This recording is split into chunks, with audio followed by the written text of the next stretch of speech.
Tout le monde crie au miracle canadien. Moi, je vais vous dire la vérité. Ce 1-1 à domicile, c'est une honte déguisée en fierté. Le Canada jouait chez lui, devant son public, dans sa Coupe du Monde.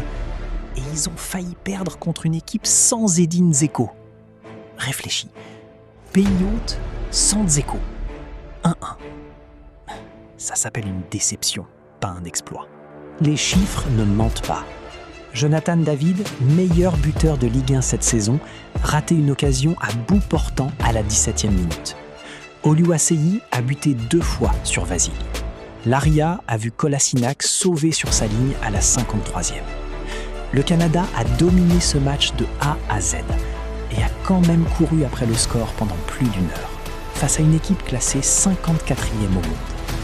En 1986, première Coupe du Monde du Canada. 3 matchs, 0 but, 3 défaites. En 2022, au Qatar, 3 défaites encore.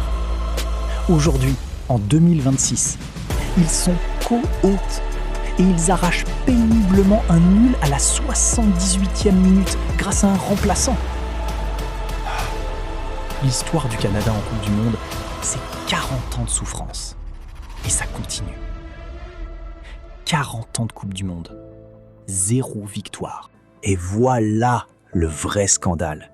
La Bosnie avait laissé Edin Dzeko sur le banc. Le meilleur joueur de leur histoire. Sur le banc. Et même sans lui, ils ont mené pendant 57 minutes à Toronto. Ce n'est pas la Bosnie qui a fait un grand match. C'est le Canada qui était aux abonnés absents. Jesse Marsh lui-même l'a dit. Son équipe était trop passive. Le sélectionneur adverse a avoué que son plan n'avait pas bien fonctionné. Et ils ont quand même failli gagner. Dzeko était sur le banc. Le Canada menait encore 0-1. Laisse ça rentrer.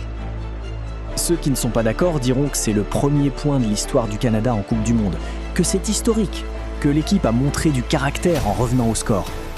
Mais arrêtez. On ne peut pas féliciter un pays hôte pour un nul à domicile contre une équipe à moitié réduite. Le Mexique a gagné 2-0 le même jour. Eux aussi sont co-hôtes.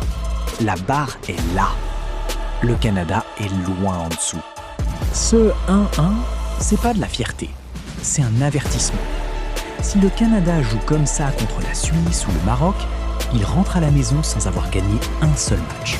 Encore une fois. Alors, dis-moi dans les commentaires, le Canada peut encore se qualifier ou c'est déjà terminé pour eux ?